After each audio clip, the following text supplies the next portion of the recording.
Quem escreve a história de um país? Muitos são os ficcionistas, cronistas e historiadores. Cada um deles cria sua própria narrativa sobre a realidade brasileira. E é para falar desse assunto, a reportagem histórica, que está aqui com a gente o escritor e jornalista Thales Guaraci. Querido, bem-vindo. Primeiro, a gente tem que deixar o espectador já ciente de que você é o culpado de eu ser escritor, né? Um dos culpados. Pode botar a culpa. O principal dos culpados, né? O mordomo e você. Porque você foi meu primeiro editor, né? O cara que decidiu publicar meu primeiro livro. Mas, além de editor e jornalista e fazer um bando de coisas, a gente vai passar por todas elas, você também é escritor. Aliás, o principal é ser escritor. E eu sei que você tem um interesse enorme em história, desde sempre. Mas é curioso porque a gente diz que o brasileiro não tem memória. O brasileiro tem história, mas não tem memória. Ou seja, qual a importância do brasileiro conhecer a sua própria história? O que falta para isso? Primeiro, a gente aprende pouco história nas escolas. A história do Brasil é muito mal contada. A gente sempre empurra para baixo do tapete aquelas coisas feias da nossa história. A história do Brasil é muito violenta, cheia de conflitos. E a gente se acostumou a pensar no Brasil como o país cordial, do carnaval, do samba, do futebol, essa coisa bacana. E é por isso também que a gente não entende, eu acho, muitos dos problemas que nós temos hoje, que vêm do passado, e também tem dificuldade de encontrar soluções para o nosso futuro.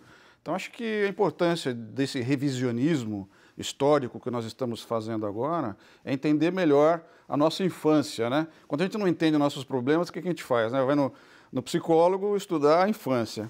Então, acho que muitos dos nossos problemas estão na infância. E aí você propõe, então, uma abordagem diferente do que os livros de história. Que abordagem seria essa? Na verdade, o que eu faço, nesse caso, como jornalista, é uma investigação sobre o que aconteceu de verdade. A gente vai buscar nos documentos, nas testemunhas, realmente a história verdadeira. Os livros de história, eles escamoteiam, deixam de lado algumas coisas que são importantes para a gente entender o que aconteceu. Por exemplo?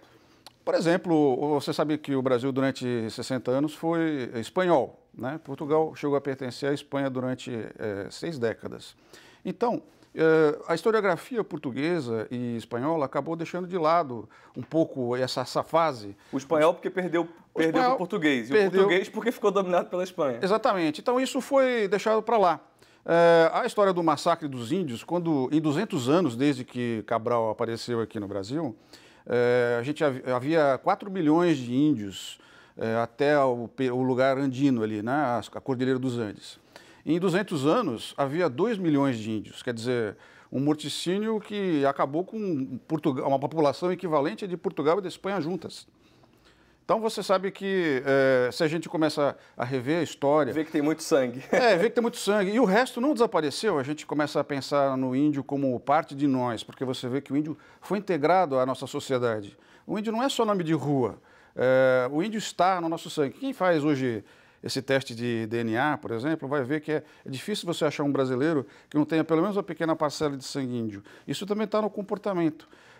Certas coisas que a gente não entende, por exemplo, o chefe índio, ele governa distribuindo presentes, isso é normal, não é corrupção. Então, quando a gente começa a pensar por que a gente não se livra da corrupção, de certas práticas políticas, do compadrio, né, do agregado, um certo desprezo pelo trabalho, a dificuldade para fazer poupança, né? O índio não pensava em guardar dinheiro para amanhã ou fazer negócios, ele simplesmente vivia, tinha fome, pescava o peixe, e o brasileiro é muito assim. Então, a gente não vê em nós mesmos, né, aquilo que está presente do índio e de certos antepassados que ainda têm influência sobre nós. E você publicou A Conquista do Brasil, que é de 1500 a 1600, e A Criação do Brasil, agora está saindo, 1600 a 1700. Queria que você falasse um pouco mais desse seu olhar de jornalista que é diferente do historiador, por exemplo. O historiador, como acadêmico, ele leva muito em conta a academia, a tradição, a historiografia, o passado, aquilo que já foi dito sobre os assuntos.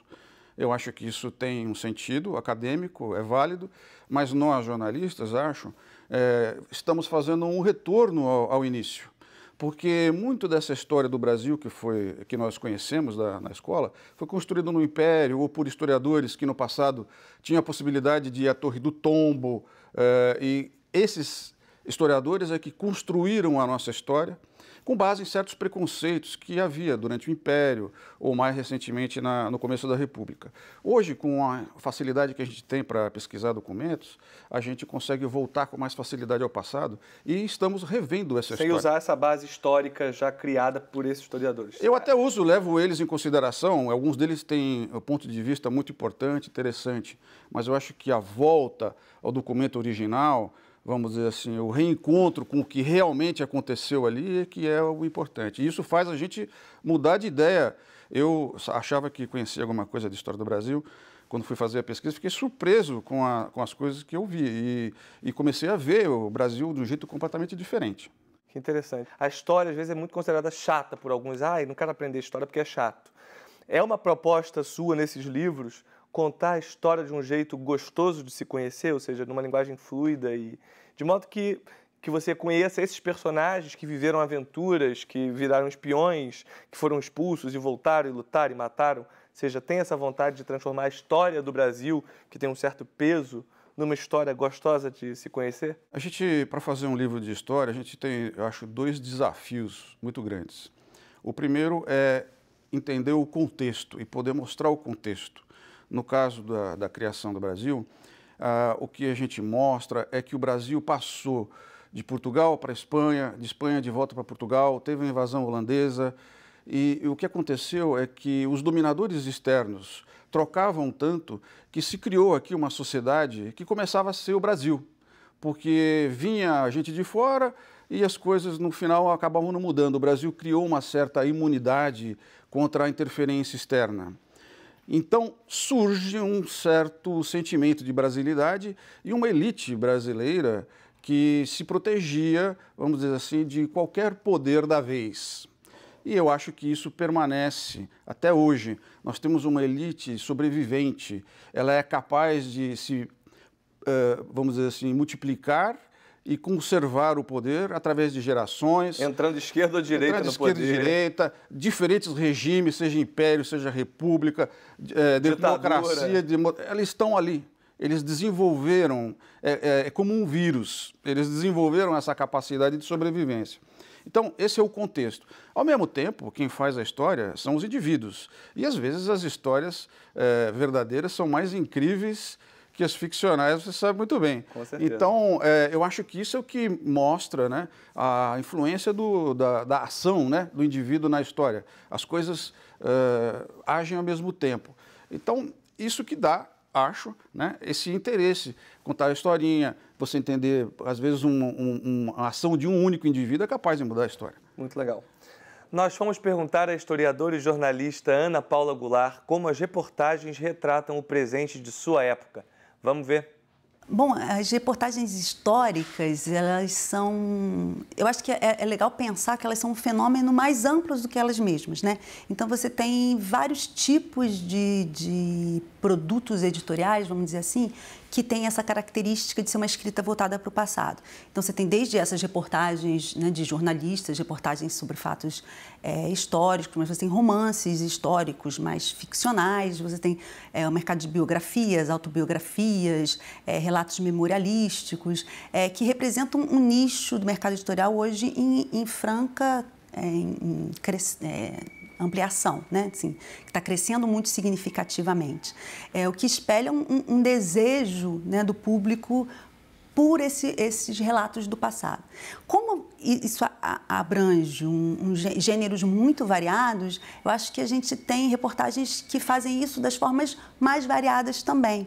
Então, algumas delas trabalham com um cuidado muito rigoroso com as fontes, com as informações e com as interpretações que se está se fazendo ali sobre aqueles fatos, processos, acontecimentos e personagens. Outros não tanto, né? Então, eu acho que o que se produz com esse tipo de narrativa pode ser tanto, às vezes, um relato que pode dar acesso a uma dimensão do passado importante, como, às vezes, se esgota em entretenimento banal, né? Você tem uma narrativa histórica que a gente lê e dali pouco fica, né, para os indivíduos e para a sociedade.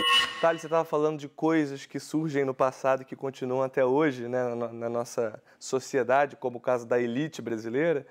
Que outras coisas você vê que têm origem justamente nesse momento do Brasil? Por exemplo, o jeitinho brasileiro, esse tipo de moral brasileira? O jeitinho brasileiro, a moral brasileira, uma certa maneira de lidar com as leis. A gente deixou para trás a verdade sobre alguns personagens importantes que são um pouco desconstruídos nesse livro. Por exemplo, Raposo Tavares era terrível, os jesuítas escreviam a respeito das missões, eles invadiam, queimavam as igrejas, matavam as pessoas que se refugiavam nas igrejas. Os índios eram aprisionados em campos de concentração com até 5.000 presos. Desses, chegavam menos de 20% em São Paulo. Do Paraguai até São Paulo eram 40 dias de caminhada. Quando alguém não aguentava a viagem, eles eram carregados por meio de gargalheiras e correntes de ferro, e eles cortavam a cabeça simplesmente daquele que estava cansado para não atrasar a coluna. E os padres seguiam atrás e narram o caminho de Assunção até São Paulo como se fosse uma trilha de mortos decapitados. Então, e narram com certo horror isso ou com naturalidade? Não, os padres com horror. Até a Inquisição, né, teria preso o Raposo Tavares, mas o governador do Sul, na época, chegou a um acordo. Disse assim: vocês ajudam a gente a combater os holandeses no Nordeste e a gente dá um indulto para vocês. E então eles embarcaram, os bandeirantes, o Raposo Tavares juntou um grupo para combater os holandeses no Nordeste. Mas eles nunca chegaram a combater, porque eles não conseguiram descer do navio. O Maurício de Nassau fez uma guerra de guerrilha na frente do porto de Recife e foi levando os barcos portugueses mar acima até que eles se dispersaram no Caribe. Os bandeirantes que eram guerreiros de terra, né? Eles estavam acostumados a combater na mata, não no mar. Eles assistiram à guerra dos navios, foram desembarcados no Rio Grande do Norte e voltaram para São Paulo a pé, indultados, né? Porque oficialmente tinham participado da guerra. E eles eram... Como você vê, os acordos também já tinham naquela... Já se dava um jeitinho. Já sempre se dava um jeitinho. E eles não eram condenados. O Padre Vieira denunciava as barretadas, que eram as supostas barras de ouro que se entregavam ao Conselho Ultramarino, para subornar os oficiais e continuar fazendo as coisas que eles faziam. Muito, muito bom. Quero ouvir mais histórias já, porque chegou a hora do nosso intervalo. Antes, vamos à dica literária da Cátia Navarro. A gente volta já.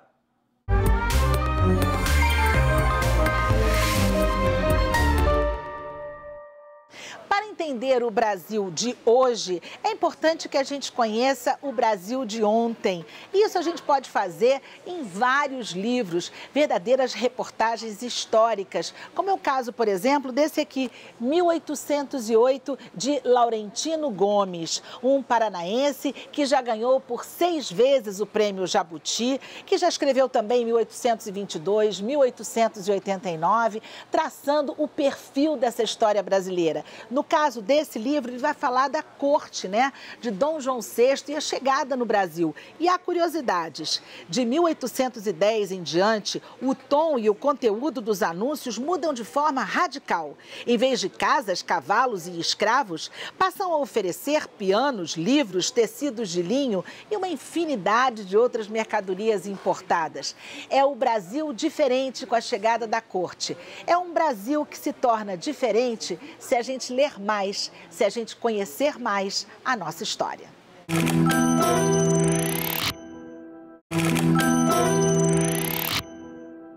Olá, o Trilha de Letras está de volta hoje numa conversa sobre reportagem histórica com o escritor e jornalista Thales Guaraci. Antes de voltar ao papo, vamos ao quadro Dando a Letra, que é o espaço para você que tem um projeto legal de literatura. Manda pra gente que a gente tem prazer de mostrar aqui. Olá pessoal, meu nome é Edemir Pascali, eu sou ativista cultural, escritor, editor e criador da revista digital Conexão Literatura e fã também de Edgar Allan Poe. A revista digital Conexão Literatura foi criada em 2015. E por que eu criei a revista? Porque eu, como escritor, eu sentia assim, muita dificuldade em expor o meu trabalho na mídia. Poucos assim abriam espaço, né? Então pensei, vou criar a revista, vou publicar meu próprio trabalho e dar espaço também aos escritores em início de carreira, aqueles um pouco mais conhecidos. Nós estamos bem presentes no Facebook, no Instagram e Twitter, principalmente no Facebook em nossa fanpage, que é Conexão Literatura. Nós divulgamos e publicamos diariamente releases, entrevistas, contos, resenhas em nosso site. Então ele está sempre atualizado, que é o www.revistaconexãoliteratura.com.br. Thales, falando da criação do Brasil, o livro é dividido em 5 partes, que você fala justamente desses vários Brasis, né? Tem o Brasil português, o espanhol, o holandês, o português e, no final, o Brasil brasileiro. Como é que foi essa escolha de dividir de 5 pontos de vista, digamos, 5 abordagens, esse Brasil? Eu achei que dava certo, né? Porque o importante é mostrar justamente isso, que o Brasil passou por vários domínios e, no final, ele sai mais brasileiro do que português, do que holandês, do que espanhol. E na família das pessoas, né, de todo mundo aqui no Brasil, você tem sempre uma ascendência, ou negra, ou índia, ou espanhola, ou portuguesa. E houve uma época em que essas coisas eram muito misturadas. Então, daí nasceu, eu acho, um pouco essa versatilidade do Brasil, essa identidade na multiplicidade, né? Mas eu também já ouvi que é um pouco ilusória essa ideia de que o brasileiro é uma mistura de todas as raças, de todos os povos, e por isso todos lidamos muito bem com o preconceito e não existe racismo no Brasil, quando, na verdade, a coisa não é muito por aí, né? Não, acho que o racismo existe. E na criação do Brasil, você entende o princípio do racismo, porque naquela época não havia uma nobreza brasileira. Então, o nobre era quem? Era o português castiço, que vinha e entregava o seu nome para o filho. Então, havia um patriarcalismo muito marcado. Como poucas mulheres vinham de Portugal, geralmente os portugueses se casavam com as índias e o sobrenome paterno era importante. Então, a nobreza ou a elite nacional era aquela que teria, supostamente, o sangue puro europeu. E, na verdade, não havia mais essa pureza depois da segunda geração. E o Brasil, porém, conservou essa tradição de respeitar mais. E aqui a lei era a lei local. Mas o brasileiro ainda é assim. Você, aqui no Brasil, não respeita muito a lei, mas se você está na Europa, você se comporta direitinho. Lá em Miami, você respeita a lei. Lá não pode sonegar, lá não pode fazer coisa feia. Aqui, tudo é permitido.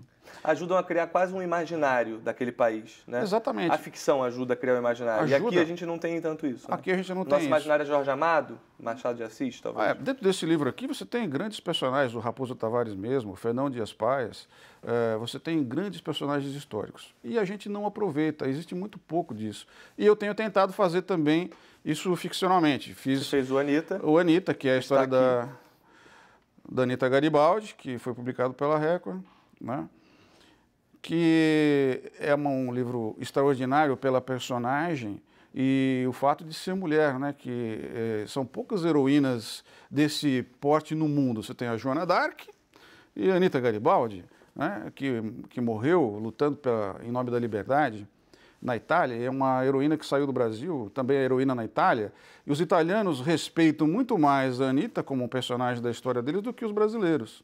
Então, eu acho que falta um pouco esse trabalho. Eu escrevi também Filhos da Terra, que é um livro sobre a saga da imigração italiana no Brasil. Quer mostrar? Pode, à vontade. E aí, a gente... O Amor e Tempestade, a história da coluna Prestes, só que contada pelo ponto de vista de um soldado que vai atrás da coluna. É uma história de amor. Tem um pouco de picardia também no romance. Aparecem personagens históricos, como o Marechal Rondon, até o Lampião. E nesses casos aqui, qual é a sua preocupação com o rigor histórico quando você vai fazer uma... Ou seja, quando você tem que escolher entre a dramaturgia e a correção histórica, assim, o que você escolhe? Tem gente que acha que o jornalismo e a ficção não combinam, mas os grandes autores, por exemplo, o Hemingway era jornalista, o Gabriel Garcia Marques era jornalista, as duas coisas se comunicam.